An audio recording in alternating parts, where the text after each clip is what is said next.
بسم اللہ الرحمن الرحیم۔ تمام تعریفیں اللہ تعالیٰ کے لیے ہیں جو تمام جہانوں کا پروردگار ہے۔ صلوات ہے ہمارے پیارے نبی حضرت محمد صلی اللہ علیہ وآلہ وسلم پہ، آپ کی پوری آل پہ، امام مہدی علیہ السلام پہ۔ السلام علیکم ویئرز، مجھے امید ہے آپ سب لوگ خیر و عافیت سے ہوں گے۔ ویئرز، آج کی ویڈیو میں ہم بات کریں گے مولا عباس کے حوالے سے۔ مولا عباس علیہ السلام یعنی کہ قمر بنی ہاشم، جو کہ آپ کا لقب تھا۔ امام مہدی علیہ السلام کے 313 افراد کے لشکر میں مولا عباس بھی شامل ہوں گے۔ 313 کے اندر جو سب سے زیادہ ہائی پروفائل اور سب سے بڑے جنگجو ہوں گے وہ حضرت عباس علیہ السلام ہوں گے۔ علامہ ناکن کا جملہ ہے کہ جب تم امام وقت کی بارگاہ میں عرضی لکھتے ہو، امام سب سے پہلے وہ عرضی اٹھاتے ہیں جن میں حضرت عباس علیہ السلام کا وسیلہ ہوتا ہے، ان پر سب سے پہلے نظر کی جاتی ہے اور ان حاجات کو سب سے پہلے امام وقت جو ہیں امام مہدی علیہ السلام دیکھتے ہیں۔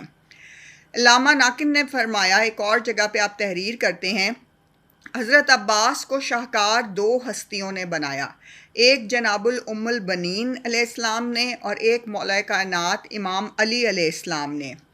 جناب ام البنین علیہ السلام کی پرورش نے انہیں با کمال بنا دیا۔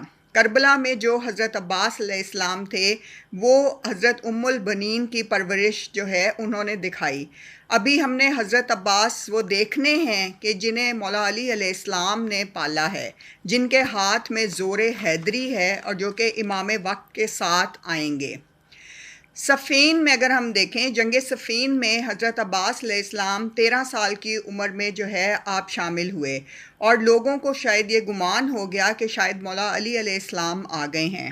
آپ اتنے پرفیکٹلی تیار کیے گئے تھے جنگ کے لیے کہ آپ بجلی کی رفتار سے جو ہے وہ شہ سواری کرتے تھے، گھڑ سواری کرتے تھے، اور آپ کا جو گھوڑا جب گزرتا تھا تو وہ بجلی کی برق رفتاری کے ساتھ گزرتا تھا کہ نظر ہی نہیں آتا تھا۔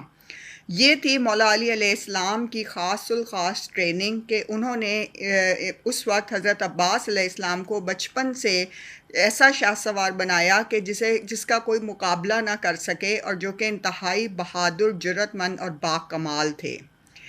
ایک روایت ہے کہ مولا علی علیہ السلام نے ایک دفعہ حضرت عباس علیہ السلام کو جب ٹریننگ دے رہے تھے تو آپ کے دائیں ہاتھ کو پشت پر باندھ دیا اور کہا کہ ایک ہاتھ سے جو ہے گھڑ سواری کرو۔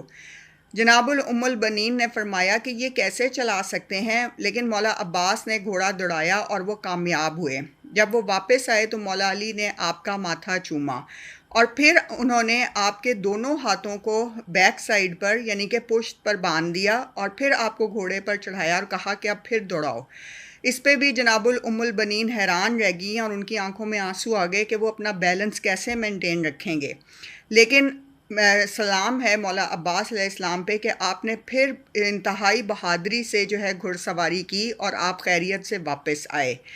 اور اس کے بعد جو ہے امام علی علیہ السلام نے اپنی تربیت کی جو ہے اگلی گھڑی انہیں دی، اور وہ یہ تھی کہ آپ نے ان کی آنکھوں پر پٹی باندھ دی اور بازو بھی دونوں پشت پر باندھ دیے۔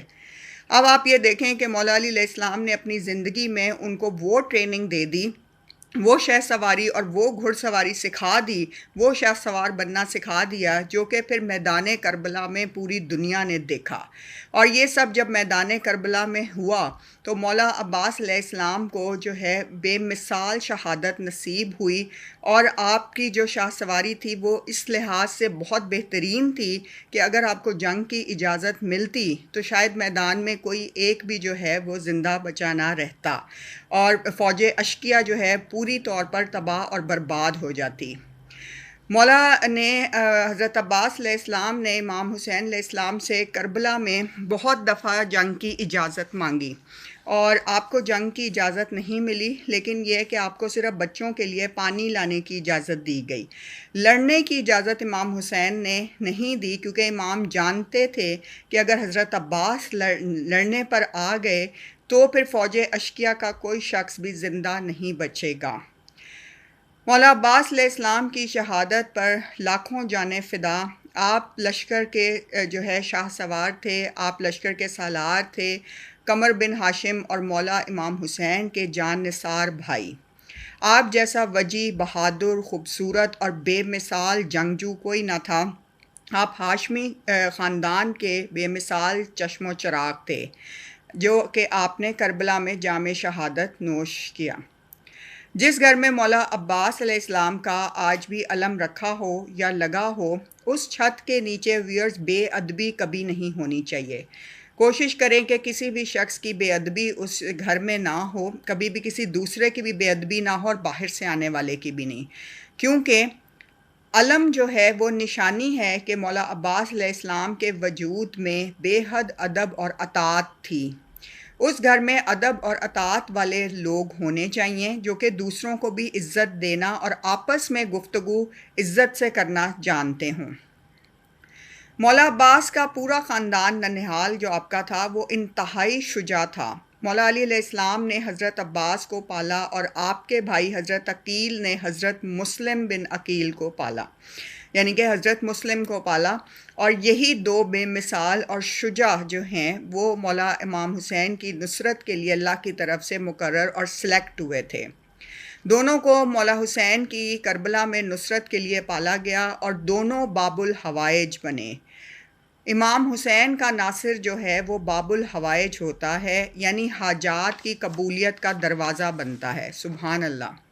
دروازہ ویئرز ہمیشہ گھر کا ہوتا ہے، اور دروازہ ہیں حضرت عباس اور وہ گھر کے مالک، یعنی کہ دروازہ جو ہے حضرت عباس ہیں اور گھر کے مالک جو ہیں وہ امام حسین علیہ السلام ہیں۔ آج بھی اگر آپ کربلا جائیں، آج بھی امام حسین کے زائرین جب وہاں جاتے ہیں تو امام حسین کے شہر کا جو دروازہ ہے وہ مولا عباس علیہ السلام کے دروازے کے بعد آتا ہے، اور وہاں سے آپ کو پہلے مولا عباس کے روضے پہ حاضری دے کے سلام کر کے پھر آپ کو مولا حسین کے روضے پہ جانا ہوتا ہے۔ تو شہر جو امام حسین کا ہے اس کا جو دروازہ ہے وہ مولا عباس ہی تھے اور آج بھی وہی ہیں۔ 70,000 ملائکہ روزانہ قبر حسین پر آتے ہیں اور مولا عباس کی قبر پر بھی روزانہ حاضری دیتے ہیں۔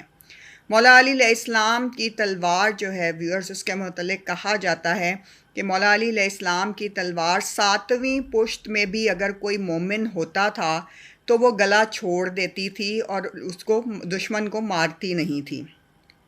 اور مولا عباس علیہ السلام کی تلوار کے بارے میں کہا جاتا ہے کہ 7ویں پشت میں بھی اگر کوئی منکر ہوتا تھا تو مولا عباس علیہ السلام کی تلوار جو ہے وہ کاٹ دیتی تھی۔ ہمیشہ کوشش کریں اور اپنے گھر میں ضرور اہتمام کریں کہ مولا عباس علیہ السلام سے توسل کریں اور اپنی حاجات ضرور جو ہے ان کے وسیلے سے اللہ سے مانگیں۔ انشاءاللہ آپ کو ضرور ملے گا، اور جو آپ دعا کریں گے وہ کامیابی سے، کامرانی سے آپ کو جو ہے ضرور ان کے وسیلے سے اللہ تعالیٰ نوازیں گے۔ حاجتوں کے پورا ہونے کا دروازہ ہے مولا حسین، اور ہر ماہ 8 تاریخ کو مولا عباس کی حاضری تیار کریں، 15 تاریخ کو مولا امام حسن کی نظر نیاز کریں اور 22 تاریخ کو امام جعفر صادق کی نظر نیاز کریں۔ ان تمام نیازوں کا ثواب جو ہے وہ اپنی فیملی کے لوگوں کو اور جو آپ کی فیملی کے مرحومین ہیں ان کو دیں، اور کوشش کریں کہ یہ آپ کنٹینیوٹی میں رکھیں۔ اس سے آپ کے گھر میں بہت ساری برکتیں آئیں گی، رزق جو ہے بڑھے گا، اور آپ کے بہت سارے گھریلو مسئلے بھی حل ہوں گے، اور اللہ تعالیٰ آپ کو عافیت والی زندگی دے گا اور خاتمہ بالایمان بھی ہوگا انشاءاللہ۔ درود بر محمد صلی اللہ علیہ وآلہ وسلم و آل محمد صلی اللہ علیہ وسلم۔ جزاک اللہ۔